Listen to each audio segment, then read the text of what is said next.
मध्यकाल में यानी कि 16वीं सदी में जब मुगल बादशाह अकबर गद्दी पर बैठा तो उसने अपने साम्राज्य का विस्तार करने के साथ साथ एक और काम किया। उसने अपने दरबार में कुछ बेहद खास लोगों को रखा जो अपनी अपनी फील्ड के महारथी थे, जैसे संगीत के महारथी तानसेन या पैसों के मामलों पर ध्यान रखने वाले राजा तोडरमल। आज पूरी दुनिया अकबर के इन खास लोगों को नवरत्न बुलाती है, लेकिन क्या आप जानते हैं कि अकबर से भी करीब 1000 साल पहले हमारे देश में एक और ऐसे राजा हुए जिन्होंने अपने दरबार में ठीक ऐसे ही नवरत्नों को सम्मान दिया था। जिनकी मैं बात कर रहा हूं उनका नाम है चंद्रगुप्त विक्रमादित्य, समुद्रगुप्त के पोते और 5वीं सदी में जन्मे सबसे महान गुप्त राजाओं में से एक। आज के इस वीडियो में मैं आपको इन्हीं विक्रमादित्य की कहानी सुनाऊंगा और साथ ही उन नवरत्नों की कहानी भी बताऊंगा जो उनके दरबार की शोभा बढ़ाते थे।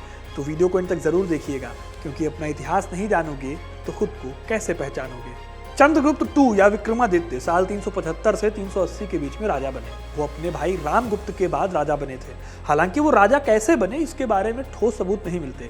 विशाखदत्त नाम के नाटक में कहा जाता है कि रामगुप्त कमजोर थे, इसलिए उन्हें सत्ता से हटाकर वो राजा बने थे। चंद्रगुप्त द्वितीय बेहद साहसी और पराक्रमी राजा थे। फिर भी जिस वक्त वो राजा बने थे उस टाइम पर उनके दादा समुद्रगुप्त ने आधे से ज्यादा भारत को अपनी तलवार का दम दिखा दिया था। इसलिए ही चंद्रगुप्त को एक बड़े हिस्से को जीतने के लिए मेहनत नहीं करनी पड़ी थी। उन्होंने भी समुद्रगुप्त की तरह ही आगे चलकर अपनी सीमाओं के पास के राज्यों को जीता और बाकी सबको सामंत बनाकर उनका शासन और प्रशासन उन क्षेत्रों के राजाओं को ही दे दिया। जैसे कि समुद्रगुप्त का मानना था कि एक ऐसी सेना हो जो अपने दुश्मन को डरा सके और उसे डराए रखे। ठीक वैसा ही चंद्रगुप्त ने भी किया। उन्होंने अपने दादा से सीख लेते हुए जहां भी संभव हुआ युद्ध किया और कहीं और शांति स्थापित करने के लिए समझौते भी किए। जैसे कि उसने उत्तर मध्य भारत में राज करने वाले नागवंश की राजा की बेटी से शादी की जिसका नाम कुबेर नाग था। ऐसे ही उसने वाकाटक राजाओं से वैवाहिक संबंध स्थापित किए। इस तरह से शक राजाओं को छोड़कर किसी से भी चंद्रगुप्त द्वितीय को लड़ने की जरूरत नहीं पड़ी। उनका सबसे बड़ा संघर्ष शकों के साथ ही हुआ। कहा जाता है करीब 20 साल तक वो शकों के खिलाफ लड़ाई लड़ते रहे और आखिर में उन्होंने जब शकों को हराया तब उन्हें विक्रमादित्य की उपाधि मिली। इस तरह से शकों को छोड़कर बाकी राज्यों से कोई लड़ाई उनकी थी नहीं, जिससे बड़े पैमाने पर उनको लड़ाई लड़ने की जरूरत नहीं पड़ी। और जब युद्ध नहीं हो रहा था तो शांति काल में उनके राज्य में तरक्की हो रही थी। चंद्रगुप्त के बारे में चीनी यात्री फाहियान ने डिटेल में बात की है। वो इनके शासनकाल में भारत आए थे।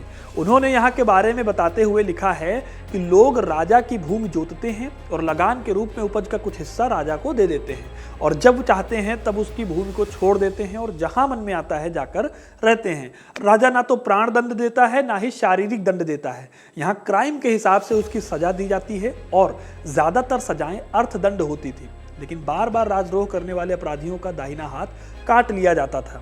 इस तरह से फाहियान राजा की सख्त लेकिन न्यायप्रिय राजा की इमेज को सामने रखते हैं जहां लोगों को बहुत ज्यादा आजादी थी। इसी वजह से चंद्रगुप्त के समय में व्यापार खूब फला फूला और उनके शिलालेखों में व्यापार संघों के अस्तित्व का उल्लेख भी मिलता है। ये अलग अलग तरह के बैंकरों, व्यापारियों और कारवां के साथ चलने वाले नेताओं और व्यापारियों के ग्रुप हुआ करते थे। पश्चिमी बंदरगाहों के गुप्त साम्राज्य का हिस्सा बन जाने के बाद विदेशी वाणिज्य या विदेश व्यापार को बहुत बढ़ावा मिला। इसके टाइम पर मूर्तिकला, चित्रकला और धार्मिक वास्तुकला को भी खूब बढ़ावा दिया गया। इसी काल में चंद्रगुप्त ने अपने राज्य में 9 खास लोगों को रखा जो अपनी अपनी फील्ड के महारथी थे। इन्हें नवरत्न कहा जाता था। अब मैं आपको एक एक करके उनकी लिस्ट बताऊंगा और ये भी बताऊंगा कि वो अपनी अपनी फील्ड में महान क्यों थे। सबसे पहले नाम आता है अमर सिंह का, जो कि संस्कृत के बड़े विद्वान थे और इन्होंने ही अमरकोश नाम से किताब लिखी जिसमें संस्कृत के शब्दों को लेकर उन्होंने काफी गूढ़ बातें लिखी हैं, एक तरह से डिटेल बताई है। उनके टाइम पर एक और संत हुए, वो थे धन्वंतरी। धन्वंतरी को मेडिकल पर अच्छी खासी पकड़ के लिए जाना जाता है। उन्होंने दवाइयों को लेकर काफी सारा काम किया था। इसके अलावा संस्कृत के एक बड़े विद्वान भी हुए थे जिनका नाम था हरिसेन। ये ना होते तो चंद्रगुप्त के बारे में डिटेल में पता लगने में बहुत दिक्कत होती, क्योंकि इन्होंने ही प्रयागराज प्रशस्ति लिखवाई थी जिसमें चंद्रगुप्त के बारे में बताया गया विस्तार से। वो एक तरह से चंद्रगुप्त के दरबारी कवि थे। उस दौर में दरबारी कवि प्रॉपर सरकारी मीडिया की तरह काम करते थे।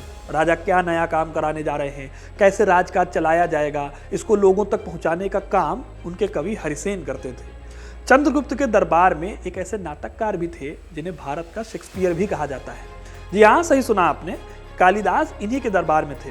मेघदूतम, रघुवंशम, अभिज्ञान शाकुंतलम जैसे संस्कृत के महान नाटक लिखने वाले कालिदास के हर नाटक को संस्कृत के क्लासिक्स का बेस्ट एग्जाम्पल माना जाता है। इन सब के अलावा एक साइंटिस्ट भी थे जिनका नाम था वराहमिहिर। इन्हें गणित, एस्ट्रोनॉमी, ज्योतिष विद्या पर गहरी पकड़ थी। इनकी लिखी 3 किताबें मिलती हैं, पंच सिद्धांतिका, बृहद संहिता और सांख्य सिद्धांत। इन्होंने एस्ट्रोनॉमी और मैथ्स के 5 सिद्धांत दिए थे, जिसमें से सूर्य सिद्धांत काफी प्रसिद्ध हुआ।